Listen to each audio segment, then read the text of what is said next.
Hi all, CJ here. I'm feeling sad, lonely, in pain,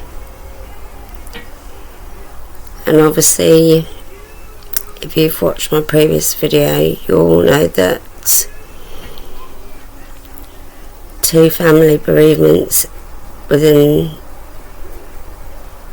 a matter of weeks is incredibly hard on everyone.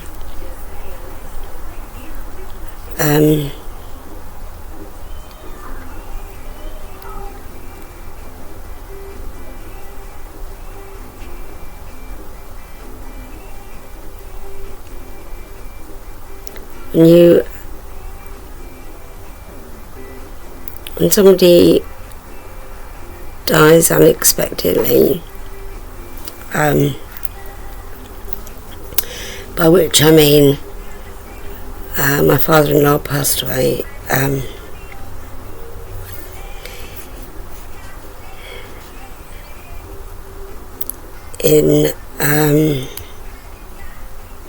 bear with me because I feel incredibly confused at the moment,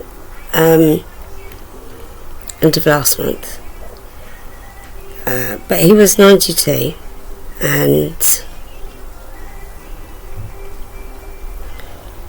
you know, to get to that age, a lot of people would do anything to get to that age, wouldn't they? But it's not always. Just keeping an eye on my cat because he's trying to make an attempt to get out, doing a Harry Houdini.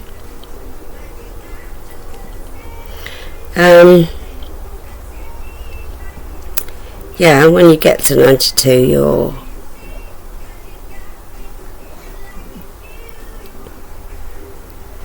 you've kind of checked out already, haven't you?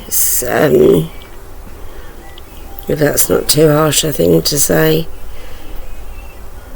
and people around you have had time to take that into account. I don't know what I'm talking about here. Just feel like I need somebody to talk to and I don't have anyone.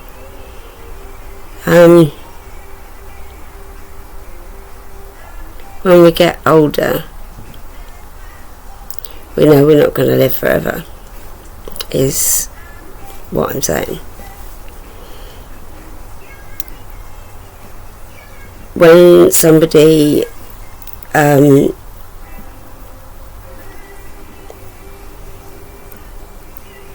an illness, a terminal illness,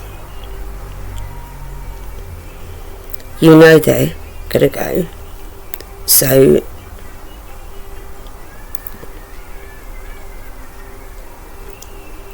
you get time to say your goodbyes, and it's really rough on the people around that person, but things can be sorted out, and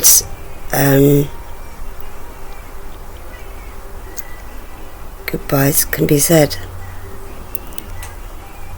When it's something like a massive heart attack out of nowhere and you've known the person 40 years and as far as you're aware they've had no health issues, just to go, be here 1 minute, gone the next. I don't know which is worse. I know which way I'd like to go. I'd like to go home and sleep.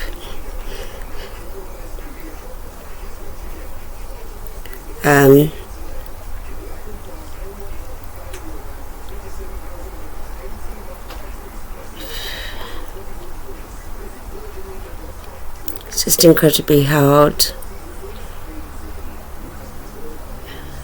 And I hate it. I'm sorry if anyone's written it. I just hate it when people say, I don't know what to say. Well, it's really easy. Either don't say anything or just say, I'm sorry. Sorry to hear that. That's it. Sorry to hear that. I've lost a lot of people in my lifetime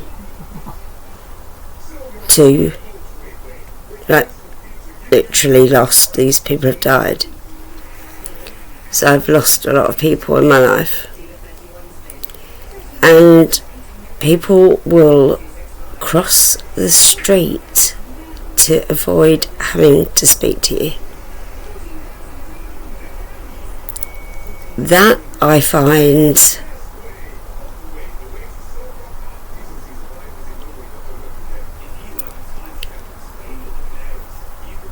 I can't really swear here,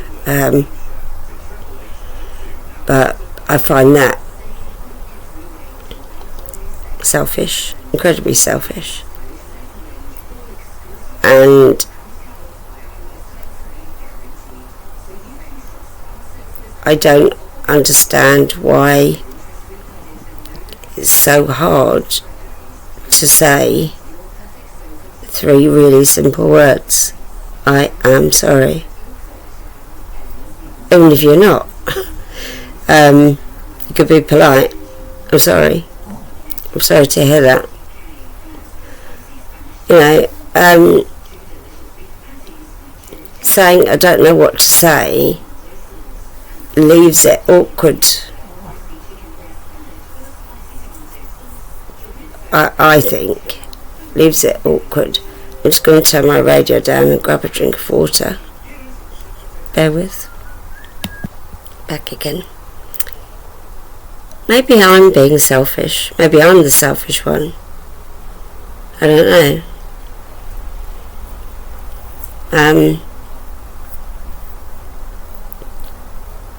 It's never an easy conversation, that's for sure.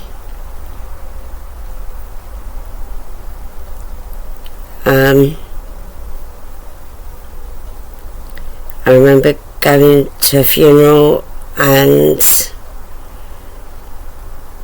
everything's different now. I've been to way too many funerals, but it used to be that the person grieving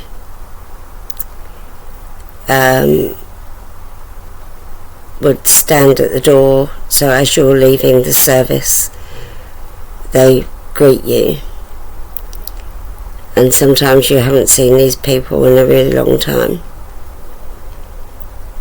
and they thanked me for going, and I said it's my pleasure. What a freaking idiot am I? It's my pleasure. I guess I've answered my own question here. I guess it's because people are scared of saying the wrong thing that they say, I don't know, I've got a fly on, keeps, go away. I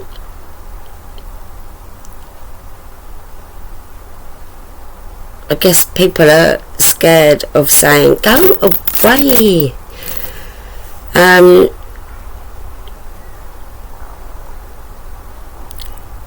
I guess people are scared of putting their foot straight in their mouth, as I'm really pretty good at. Not intentionally.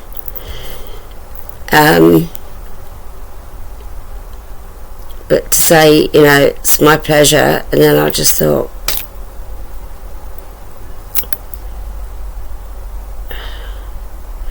but they understood what I meant.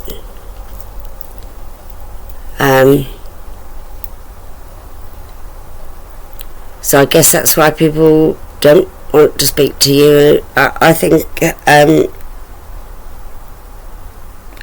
to be honest, it's extreme to cross the road to avoid speaking to the bereaved person. And I have had that happen to me. I have actually had people look me in the eye, walking towards me, and cross the road before they get to me.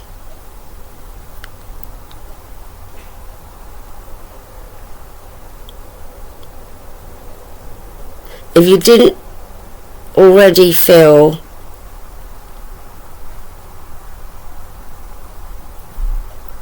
terrible,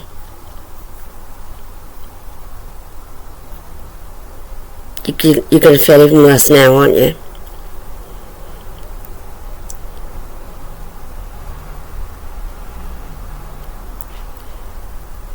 People say, think of happy memories of that person.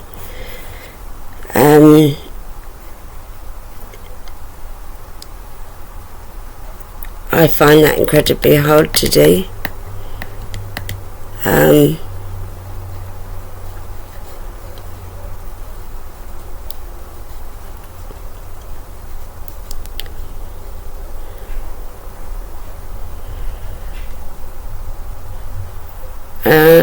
I don't know. I'm probably not making an awful lot of sense here at all, to be honest with you.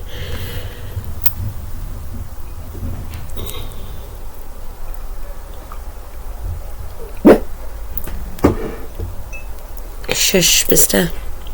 It's just somebody bringing their bin in. Don't worry. I'm not talking to myself. Honestly, there is a dog down there.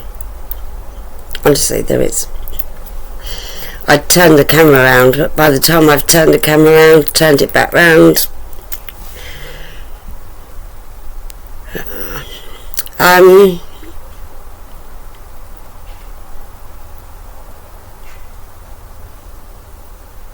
is there ever a good time, a good thing to say?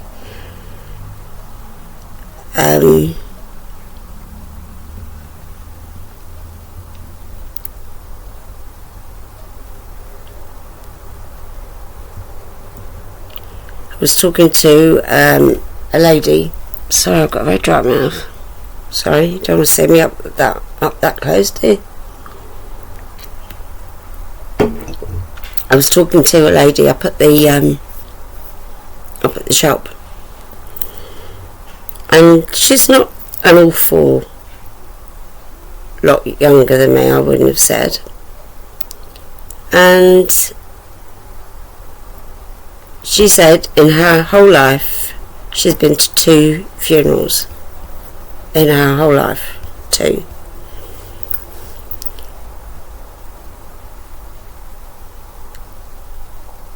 I guess coming from a large family,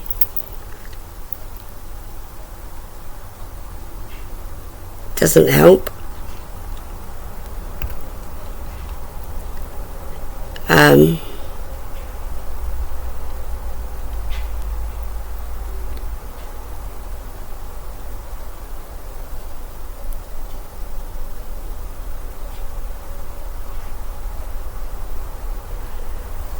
I'm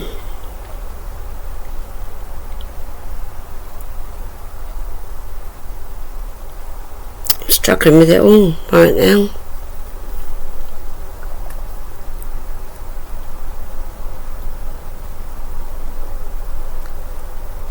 As would be expected, due to the fact that we've had 2 bereavements. I've had a urinary tract infection, really nasty one, not that there's ever a good one, and then a chest infection 3 days after the UTI, so I'm still suffering from the urinary tract infection, and I get a chest infection, on the very edge of bronchitis or pneumonia or something like that. I caught it in time, but I've had it. excuse me. I've had pneumonia 4 times. So you, if you don't know the signs by now, you really ought to. So I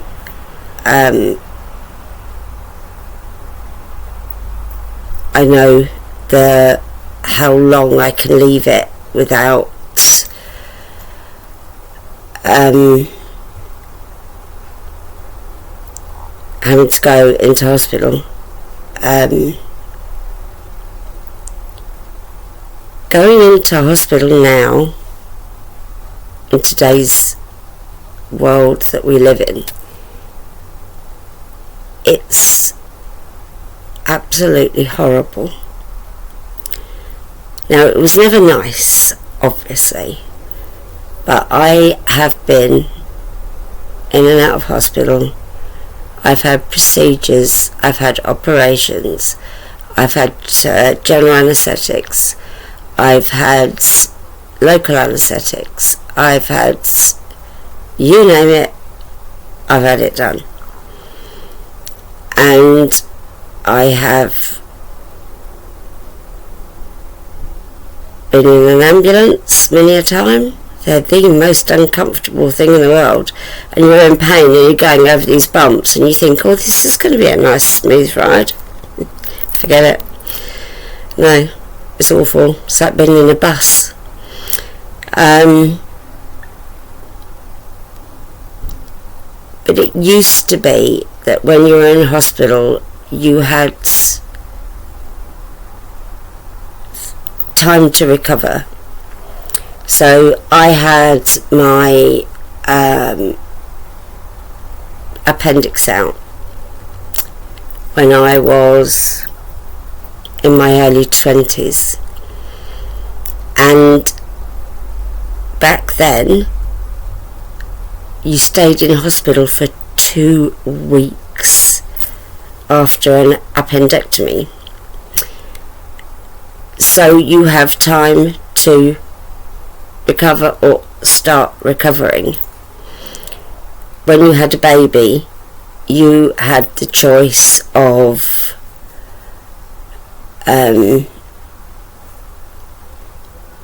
staying in, not for as long as you want, but depending on how well the birth goes, how well baby is, how well you're doing, you weren't being rushed out the door as fast as possible, which is what's the word for something that's, when you rush somebody out of hospital as fast as possible because you need the beds for other people, you end up more often than not them coming back in because they haven't had time to recover. And the amount of people say, well, it's free, the NHS is free. It is not free. It's not free. I worked for 36 years full time, and I paid national insurance and tax for 36 years.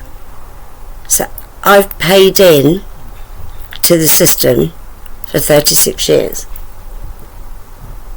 Excuse me.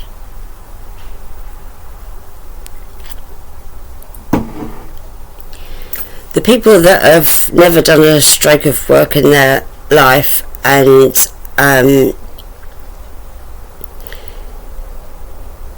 just expect everything, I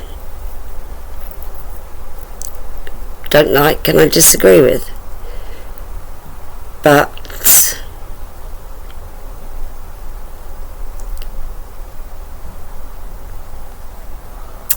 back in the, I was going to say back in the 40s. I'm not that old.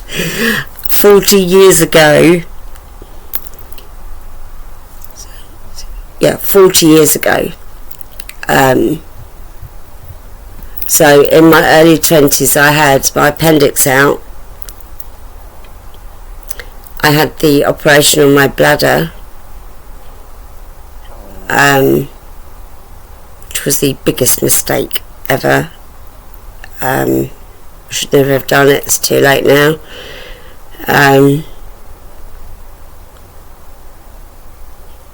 Somebody messed up big time, and I ended up being blue lighted back into hospital in a really, really bad way, because the operation had been messed up.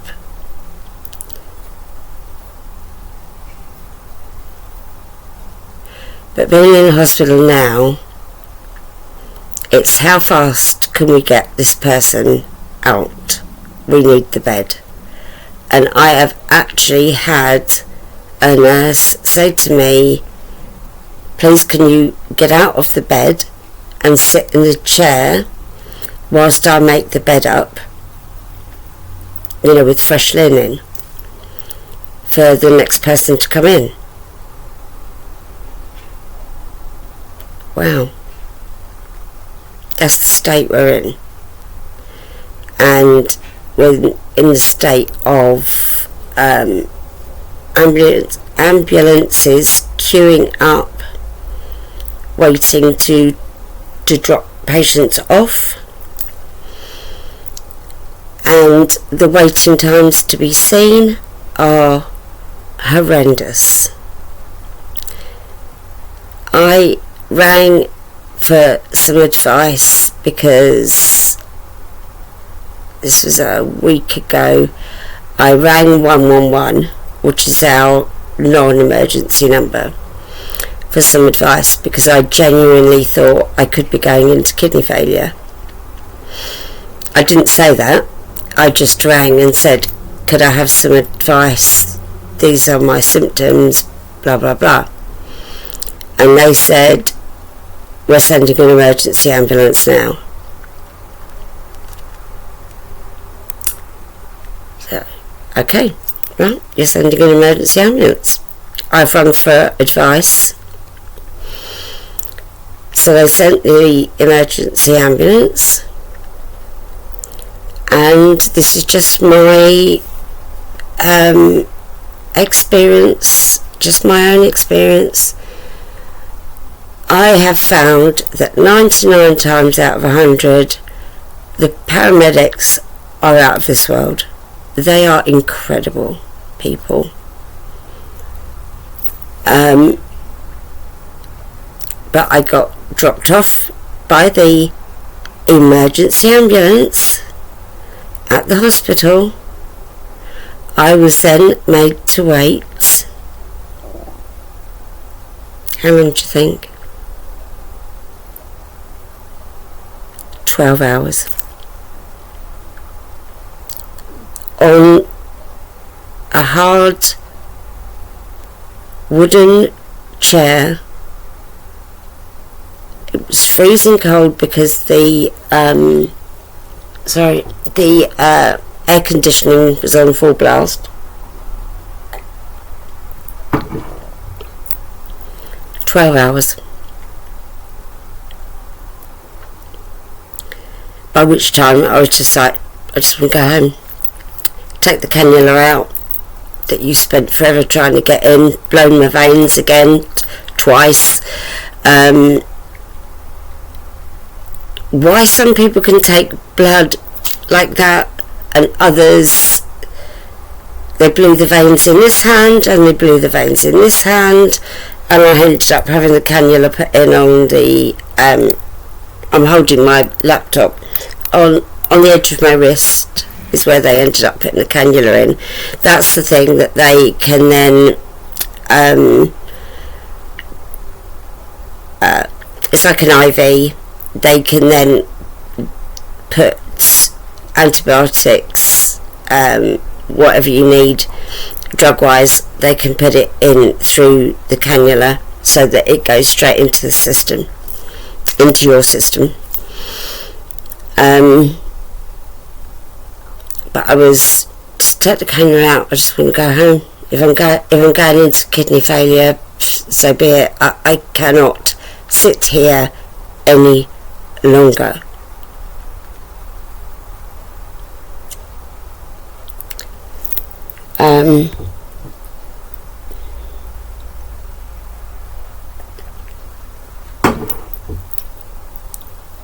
Pre the virus, you would be waiting 4 hours maximum,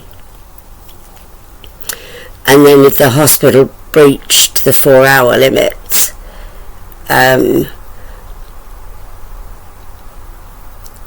it was reported back, and then that's a strike against the hospital. Now, because, sorry, my back's absolutely killing me for change.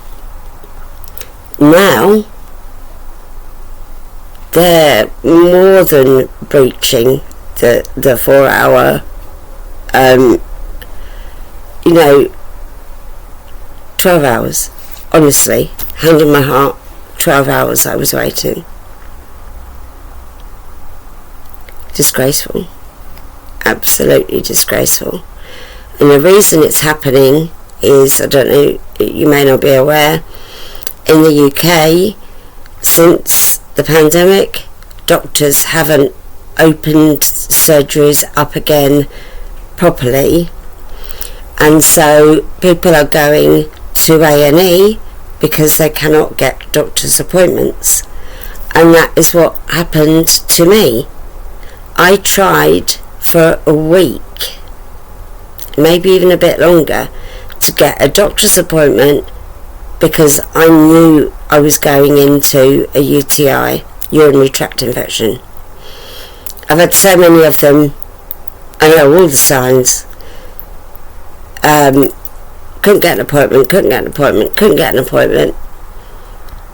So I ended up calling 111 just for some advice to see what to do. They sent the emergency ambulance. They were absolutely incredible, those paramedics. They were absolutely fantastic. I mean, I literally didn't know what day of the week it was when they arrived in the ambulance on the way to the hospital. Things started clicking into place a bit more. I don't know, it's because I was thinking, oh, finally I'm going to get some help. Little did I know I'd have a 12-hour wait at the other end.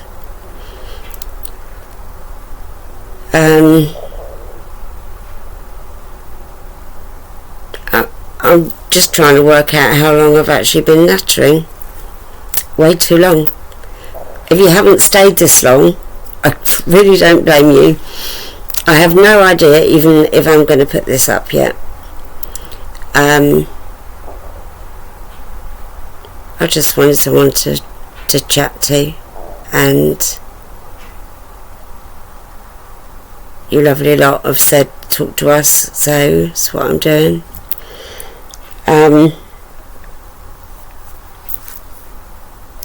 Thank you for always being there for me, and that fly.